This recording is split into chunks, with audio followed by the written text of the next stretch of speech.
የልዑል እግዚአብሔር ቤተሰቦች የእናታችን የቅድስት ድንግል ማርያም የአስራት የበኩራት ልጆች እንኳን ለጻድቁ አባታችን ለአቡነ ተክለ ሃይማኖት ወርሃዊ መታሰቢያ ክብረ በዓል በሰላም በጤና ደረሳችሁ። ሚዲያችንን ሰብስክራይብ፣ ላይክ እንዲሁም ሼር በማድረግ ይህንን አገልግሎታችን እንድታበረታቱ እናንተም በየዕለቱ የቅዱሳኑን ገድላቸውን፣ ድርሳናቸውን፣ የተቀደሰውን ቃል ኪዳናቸውን በመቀበል በመስማት በማዳመጥ እንድትባረኩ ስንል በልዑል እግዚአብሔር ስም መልእክታችንን እናስተላልፋለን። ቪዲዮአችን ሲመጣላችሁ ስታስጀምሩም ሰብስክራይብ፣ ላይክ ማድረጋችሁን አትርሱ። በዚያ ዘመን የቅዱስ ወላጆች ካህኑ ጸጋ ዛብና ቅድስት እግዚአርያ ልጅ አጥተው ለብዙ ዘመናት በሐዘንና በጸሎት ይኖሩ ነበር። እግዚአብሔር ጸሎታቸውን ሰምቶ በሊቀ መላእክት በቅዱስ ሚካኤል ብስራትነት የዓለምን ጨለማ የሚያበራ ታላቅ ኮከብ ሰጣቸው። ሕፃኑ በተወለደ በሦስተኛው ቀን አሃዱ አብ ቅዱስ፣ አሃዱ ወልድ ቅዱስ፣ አሃዱ ውእቱ መንፈስ ቅዱስ ብሎ እግዚአብሔርን አመስግኗል። ስሙም ፍስሐ ጽዮን የጽዮን ደስታ ተባለ።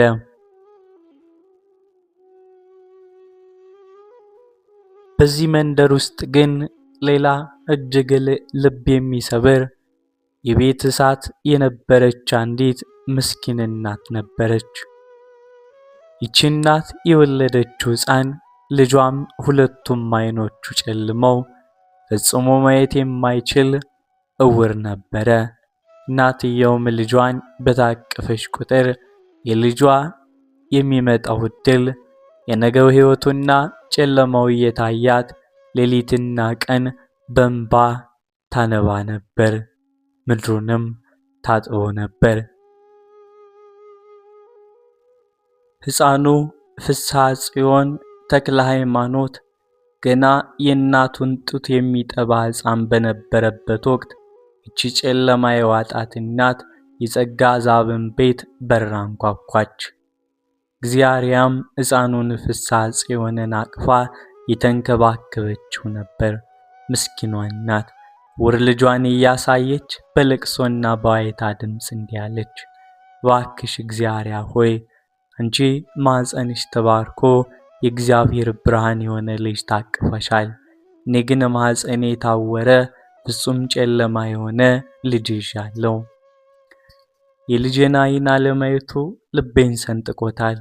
ባክሽ ስለ እግዚአብሔር ስትይ ይህ አምላክ የሰጠሽ ቅዱስ ሕፃን እንዲጸልይልኝ ወይንም እንዲዳስስልኝ ፍቀጅልኝ አለቻት። እግዚአርያ የሴትየዋ መሪር እንባ ስታይ አንጀቷ ተላወሰ፣ ማኅፀኗ በሐዘን ተነካ።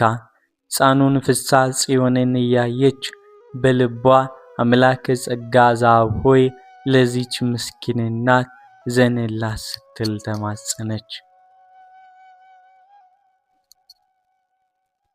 በዚያ ጊዜ ሕፃኑ ፍስሐ ጽዮን የእናቱን ጡት ተብቶ በረከት የሞላበት ወተት በአፉ ይዞ ነበር። እናቱ እግዚአርያ ሕፃኑን ወደ ዕውሩ ሕፃን አቀረበችው።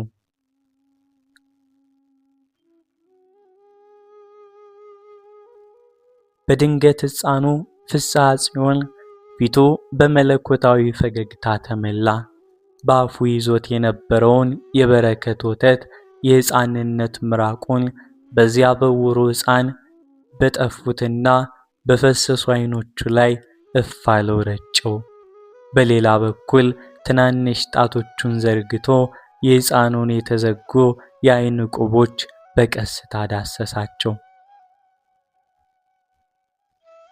በዚያችም ቅጽበት ሊገለጽ የማይቻል መለኮታዊ ኃይል በቦታው ላይ ወረደ። የሕፃኑ የዓይን ቁቦች ተከፈቱ። ይጥፋት ፈጽሞ ብርሃን አይተው የነበሩት ዓይኖቹ እንደ ጥረኝ ዕንቁ በብርሃን መላች። ሕፃኑ ወዲያውኑ ዙሪያውን ማየት ጀመረ። ወደ ብርሃኑም አይቶ ሳቀ።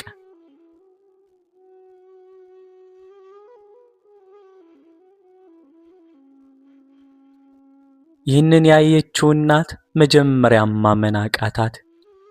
ልጇ ፊቷን እያየ ሲጠቅሳትና እጆቹን ወደ እርሷም ሲዘረጋ በሐዘን ወደ ማባሪያ የሌለው የደስታ ማዕበል ተቀየረ። ሕፃኑን ወደ እቅፏ አስጠግታ በደስታ የጮኸች መሬት ላይ ወደቀች። እግዚአብሔር ሆይ ምስጋና ይግባህ፣ ዛሬ በቤቴ ብርሃን ወጣ፣ የልጄ ጨለማም ተገፈፈ እያለች እግሮቿ እስኪዝሉም ድረስ ዘለለች።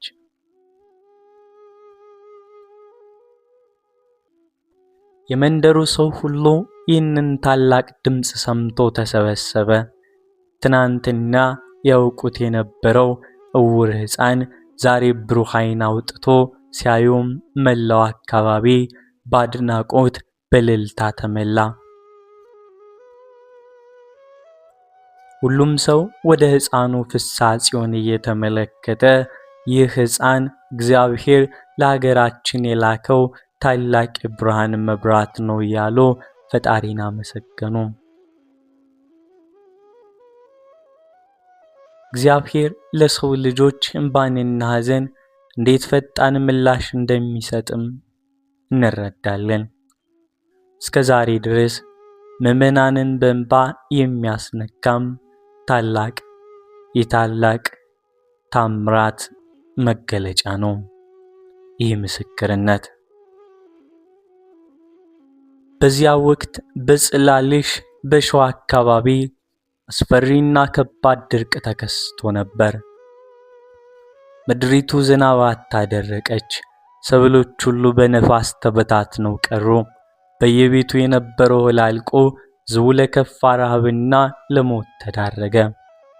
እናቶች ለልጆቻቸው የሚሰጡት አጥተው በየመንገዱ ያለቅሱ ነበር። የቅዱስ ወላጆች ካህኑ ጸጋ ዛብና ቅድስት እግዚአርያም ከዚህ ፈተና አላመለጡም ነበር። ለድሆች በመስጠትና እንግዶችን በመቀበል የሚታወቁት እነዚህ ቅዱስ ባልና ሚስት በቤታቸው የነበረው እህልና ዱቄት ሙሉ በሙሉ ተሟጦ አለቀ። በአካባቢው ካለው ረሃብ የተነሳ ሰብል የሚገኝበት አንዳች መንገድ አልነበረም።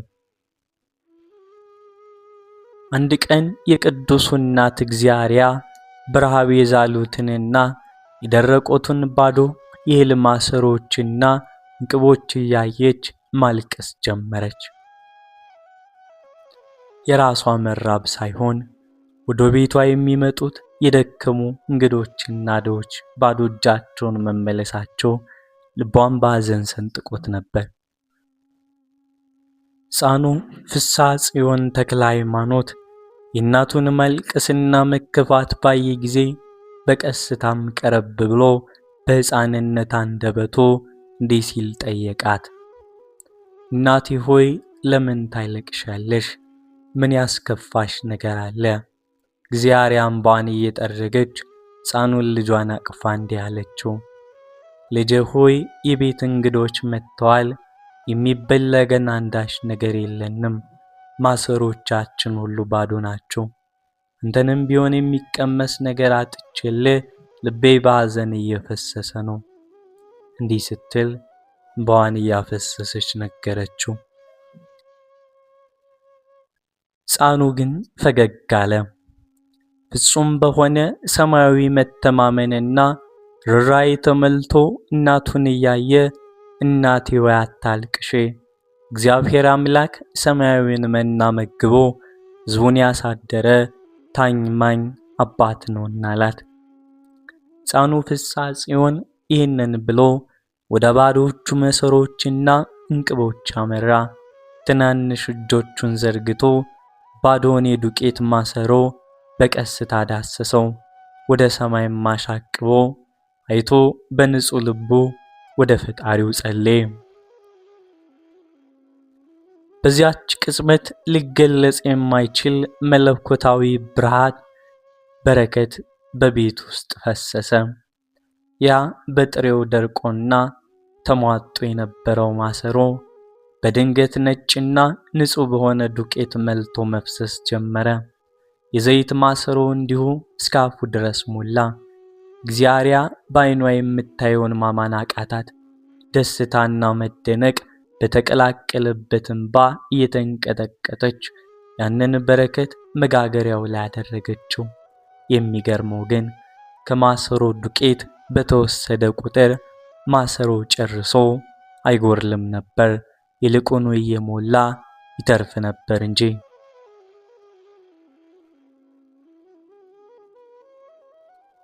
እግዚአብሔር ያንን የተባረከ እህል ጋግራ ቤታቸው መጥተው ለነበሩት እንግዶችና በረሃብ ለዛሉ የአካባቢው ድሆች በሙሉ አቀረበችላቸው። በመቶዎች የሚቆጠሩ የተራቡ ሰዎች፣ እናቶችና ሕፃናት መጥተው ከዚያ ገበታ በሎ ጠገቡ፣ ረኩ። ሁሉም በልተው ከጨረሱ በኋላ እንኳ የተረፈው እንጀራና ምግብ ከመጀመሪያው በላይ ሆኖ ተገኘ። ሕዝቡ ሁሉ ከመሞት በመትረፋቸውና ይህንን ሰማያዊ በረከት በማየታቸው በታላቅ እልልታና ለቅሶ ፈጣሪን ማመስገን ጀመሩ።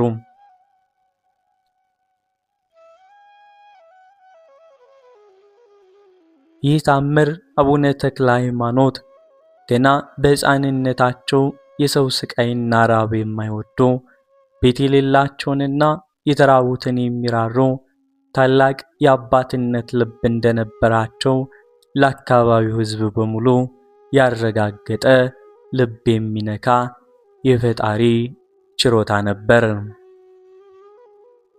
አባታችን ተክለ ሃይማኖት የእግዚአብሔርን ቃል ለመስበክና ሰዎችን ከባዕድ አምልኮ ነፃ ለማውጣት ከሀገር ወደ ሀገር ይጓዙ ነበር።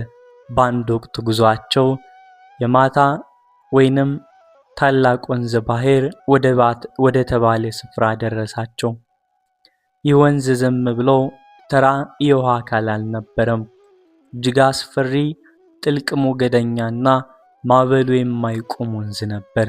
የበለጠ አስፈሪ ያደረገው ግን በዚያ ወንዝ ውስጥ የሚኖሩትና አካባቢውን የሚቆጣጠሩት ጨካኞችና ክፉዎች የባህር አጋንንት ናውዞች ነበሩ። እነዚህ አጋንንት ሕዝቡን በረሃብና በበሽታ ይገርፉ ነበር። ከሁሉ በላይ ልብ የሚሰብረው ሕዝቡ እንዳይጠፋና ወንዙ እንዳይበላሽባቸው በመስጋት በየዓመቱ ንጹሐን ልጆቻቸውንና ከብቶቻቸውን ለእነዚህ አጋንንት መስዋዕት አድርገው እንዲያቀርቡ ያስገድዷቸው ነበር። ባህሩ ለዘመናት የንጹሕን እንባ ደም ያፈሰሰ የጨለማ ስፍራ ሆኖ ቆይቷል።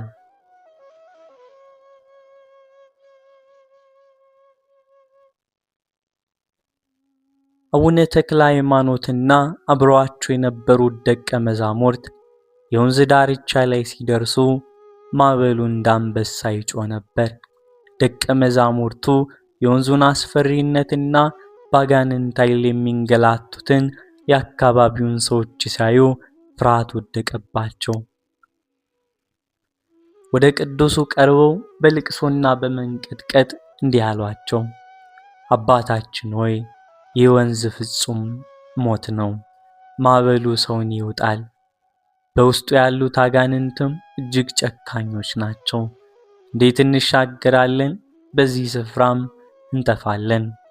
ቅዱስ ተክለ ሃይማኖት ግን ወደ ደቀ መዛሙርቱና በባህሩ ዳርቻ ቆመው ወደማያለቅሱበት ምስኪን የአካባቢ ሰዎች ተመለከቱ።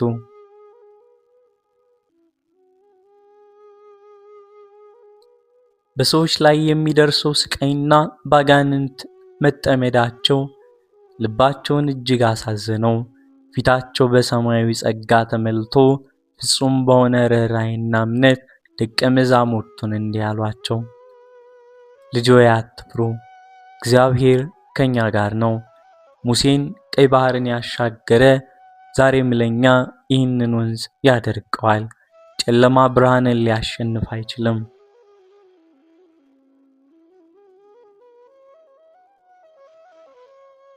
አቡነ ተክለ ሃይማኖት ይህንን ብለው ወደ ወንዙ ዳርቻ ተጠጉ።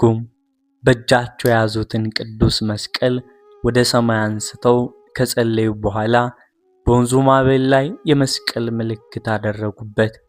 በዚያች ቅጽበት ምድር የምትናወጥ መሰለች። ያ እንደ አንበሳ ይጮህ የነበረው ኃያል ወንዝ መለኮታዊ ትእዛዝ እንደቀረበለት ታዛዥ ፍጡር ሆነ። ውሃው መሃል ለመሃል ተሰነጠቀ። ግራና ቀኝ ያለው ውሃ እንደ ግድግዳም ቆመ። በመካከሉ ፍጹም ደረቅና ሰፊ መንገድ ተከፈተ። በወንዙ ውስጥ ተሸሽገው የነበሩት ክፉዎች አጋንንት የቅዱሱን መስቀል ብርሃንና ኃይል መቋቋም አቃታቸው።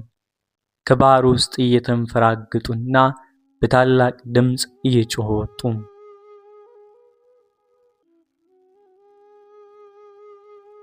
የጸጋ ዛብ ልጅ ተክለ ሃይማኖት ሆይ ከሀገር አሰደድከን፣ ከየብስም አጠፋን። አሁን ደግሞ ከውሃ መኖሪያችን ልታጠፋን መጣብን። አንተን የምንቋቋምበት ኃይል የለንም እያሉ እየጮሁ አካባቢውን ጥለው ወደ ጥልቁ ገደል ሸሹ።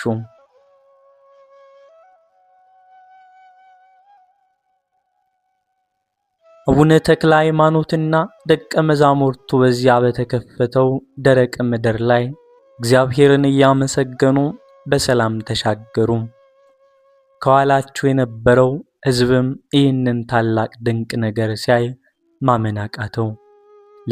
ለዘመናት ሲያስጨንቃቸው የነበሩት አጋንንት ሲሸሹ፣ ለመሻገር የማይቻለው ባህር ሲከፈት በማየታቸው በደስታ እንባ ታጠቡ።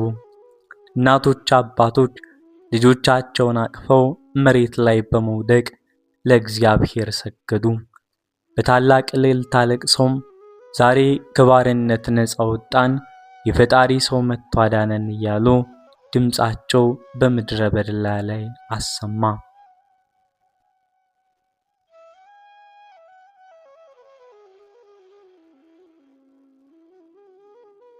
ይህ ታምር አቡነ ተክለ ሃይማኖት ወንጌልን ለማስፋፋት የተፈጥሮ ጋሬጣዎች ሆኖ የጨለማን መናፍስት ሊቋቋማቸው የማይችሉ የሰዎችን ሰንሰለት የሚበጥሱ የእግዚአብሔር እውነተኛ ሐዋርያ መሆናቸውን ያረጋገጠ ልብ የሚነካ ምስክርነት ነው። ቅዱስ አባታችን አቡነ ተክለ ሃይማኖት ወንጌልን እየሰበኩ ዳሞት በወላይታና አካባቢው ወደሚገኘው የንጉሥ ሞተለሚ ግዛት ደረሱ። ንጉሥ ሞተለሚ እጅግ ኃያል ጨካኝና በዚያ አካባቢ ላሉት ትላልቅ ዛፎችና ጣዖታት ለአጋንንት የሚሰግድ ታላቅ ንጉሥ ነበር። ሕዝቡን በግድ ለጣዖት እንዲሰግዱ ያደርጋቸው ነበር። አቡነ ተክለ ሃይማኖት ወደ ግዛት በገቡ ጊዜ ንጉሥ የሚያመልከውን ታላቅ ዛፍ ወይንም ጣዖት በጸሎታቸውና በቅዱስ መስቀላቸው ኃይላቸው መጥተው ከስሩ ነቅለው ጣሉት። በውስጥ የነበረው አጋንንት እየጮኸ ጠፋ። ይህንን የሰማው ንጉሥ ሞተለሚ በታላቅ ቁጣ ተመላ። ወታደሮችን ልኮ ቅዱሱን አሳስሮ ወደፊቱም አስመጣቸው።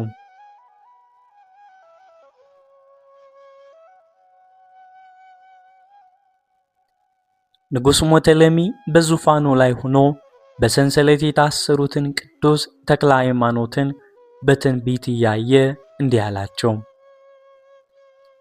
አንተ መተተኛ፣ የሀገሬ አምላክ ያጥፋ፣ ሕዝቤን የሚወሰድክ የጸጋ ዛብ ልጅ አንተነ። አሁኑኑ ለቀሩት አማልክቶቼ ካልሰገድክና ይቅርታም ካልጠየቅ ማንም ከእጄ ሊያድን አይችልም። እጅግ አሰቃቂ በሆነው አሟሟት እገድልሃለሁ አለው።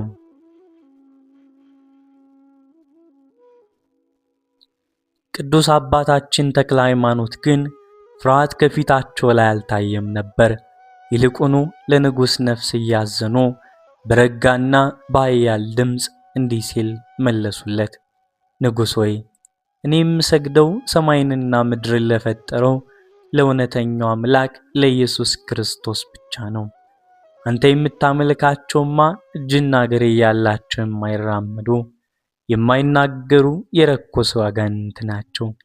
እኔስ የሕያው እግዚአብሔር አገልጋይ ነኝና አንተንና ዛቻህን ከቶ አልፈራም ብለው ገሰጹት።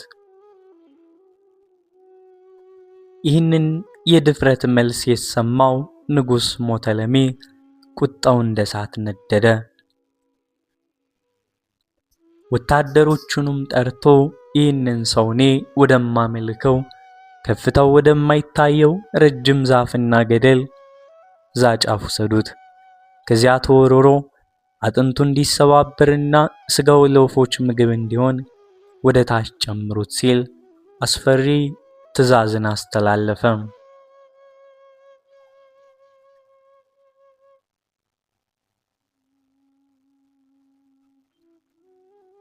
ወታደሮቹ ቅዱሱን እየገፈተሩ ወደዚያ አስፈሪ እጅግ ከፍታ ወዳለው የገደል የዛፍ ጫፍ ወሰዷቸው።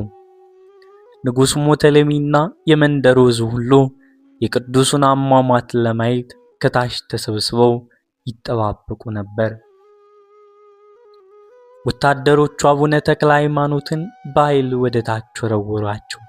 በዚያችም ቅጽበት የሰው ልጅ ተፈጥሮ ሊቋቋም የማይችለው መለኮታዊ ድንቅ ነገር ተከሰተ። ቅዱሱ ወደ መሬት እየወረዱ ሳለ እግዚአብሔር አምላክ የሰማይ መላእክት የሆኑትን የሱራፌልንና የኪሩቤልን አይነት 6 የብርሃን ክንፎች ሰጣቸው። ያ ሊሞት የተወረወረው ቅዱስ እንደ ንስር ወፍ ክንፎቹን ዘርግቶ በሰማይ ላይ በሰላም መብረር ጀመረ። የብርሃን ክንፎቹ አካባቢውን ሁሉ አበሩት። ከታች የነበረው ሕዝብና ንጉሡ ቀና ብለው ሲያዩ ቅዱስ ተክለ ሃይማኖት በሰማይ ላይ እየበረሩና እግዚአብሔርን በምስጋና እያከበሩ በቀስታ ወደ ምድር ወረዱ። ልክ እንደ ላባ በቀስታ ምድር ላይ ሲያርፉ በሰውነታቸው ላይ አንዲትም ጭረት አልነበረባትም፣ አልተጎዱምም።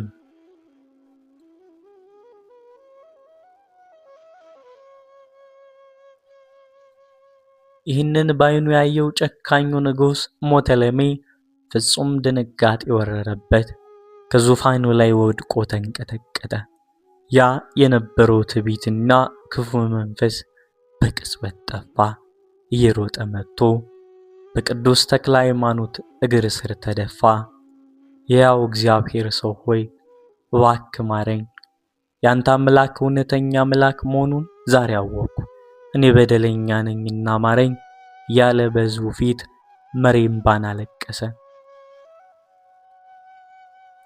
አቡነ ተክለ ሃይማኖት በነፍሱ መዳን ደስ ብሏቸው ንጉሡን ከመሬት አስነሱት። በኋላም ንጉሥ ሞተለሜን ቤተሰቦቹንና መላው የዳሞት ሕዝብ በትምህርታቸውና በታምራታቸው ማርከው በቅዱስ ሥላሴ ስም አጠመቋቸው። ያ የጨለማና የጣዖት ሀገር የነበረው ስፍራ የብርሃንና የክርስቲያን ምድር ሆነ። ይህ ታምር እግዚአብሔር ለታመኑት ቅዱሳኑ የሚያደርገው ድንቅ ጥበቃ የሚያሳይ የሰማዕትነትን ጽናትና የክፉዎችን ልብ ወደ በጎነት የሚቀይር እጅግ ልብ የሚነካና ኃያል ምስክርነት ነው። የጻድቁ አባታችን የአቡነ ተክለ ሃይማኖት ረድኤታቸው፣ በረከታቸው፣ ቃል ኪዳናቸው አይለየን። አሜን። ወስብሐት ለእግዚአብሔር ወለወላዲቱ ድንግል ወለመስቀሉ ክቡር። በዚህ ቆየን። አሜን። እንበል አቡነ ዘበሰማያት